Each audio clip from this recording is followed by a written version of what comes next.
Virgo, hi! Welcome to Mr. Queen PH at ito ang inyong weekly reading for March 3 to 9, 2025. So if you're interested in private readings, meron tayong link sa description at sa pinned comment. Paki-check nyo lang information kung paano mag-book for a private reading. And please subscribe to our channel to show your support. Like, share this video at comment na rin kayo kung kayo ay naka-resonate.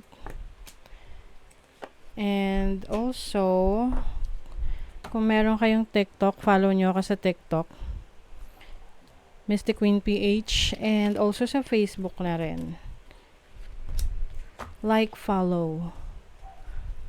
Okay, so Virgo, your overall energy is to the sea.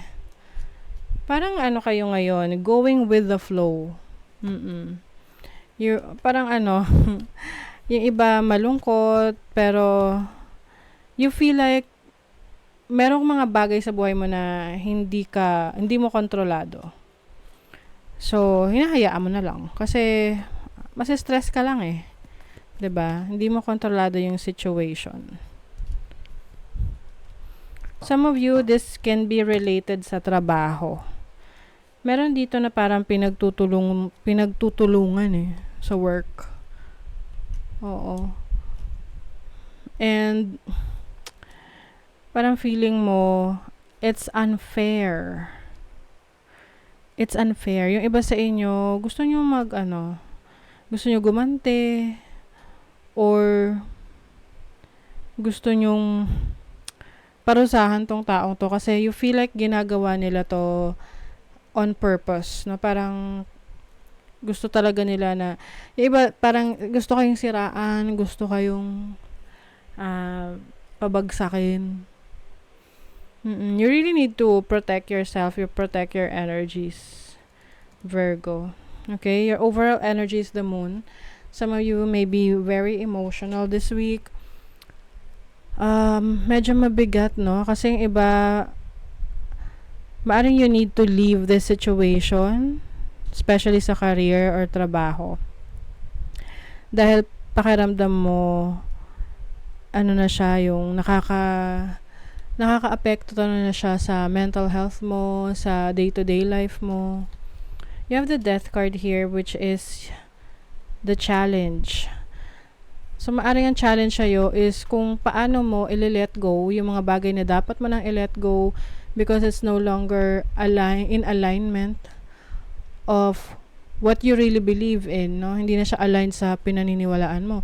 So, you have to let that go and be open to new beginnings, new opportunities. And then speaking of opportunity, the 5 of Swords. Yung iba sa inyo, Virgo, palaban kayo eh, no? Hindi nyo rin naman hahayaan na i-take advantage kayo ng ibang tao. And if you feel na hindi mo nakukuha yung dinedeserve mo, maaring ikaw ay aalis sa isang situation. Let's see in what area of life. Relationship for some of you. This can be a business partnership.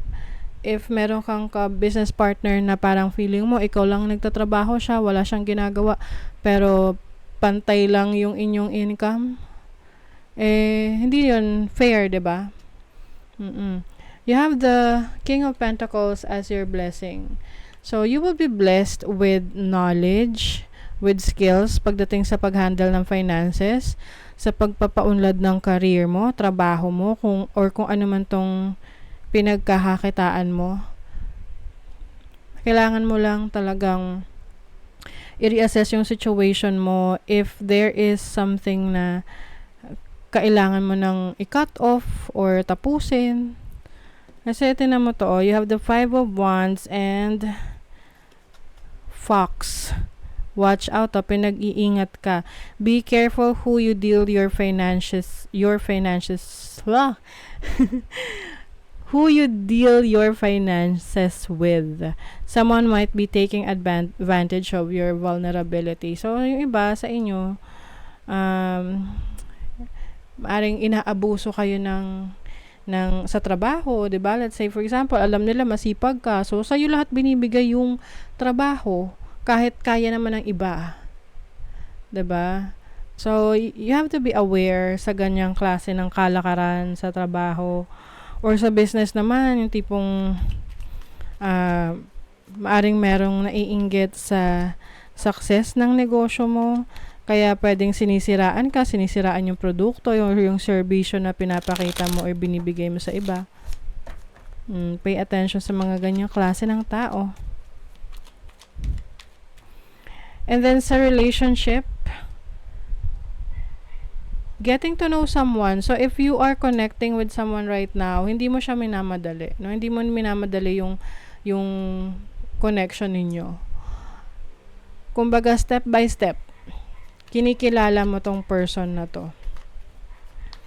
At dahil doon, I think magiging stable yung connection or relationship nyo in the end kasi kumbaga nagsimula kayo sa kinikilala nyo muna yung isa't isa at from there dun mo makikita kung meron kayong chemistry, kung kayo ba ay compatible. You have Mars in the 8th house. So, alam nyo, Virgo, be careful. Okay? Be careful sa mga taong makakasalamuha nyo or yung tipong magkakaroon kayo ng conflict. Okay? So, as much as possible, umiwas kayo sa mga conflict. Judgment. O, pagdating sa finances, may pagbabago, trabaho, business. Something is ending here. If you feel na hindi ka na safe, hindi ka na masaya, hindi ka na fulfilled sa trabaho, career, or business na to, things are changing. Okay? Parang it's like you are reinventing yourself. Reinventing yourself sa trabaho, sa business, or sa career path mo. The 3 of Swords.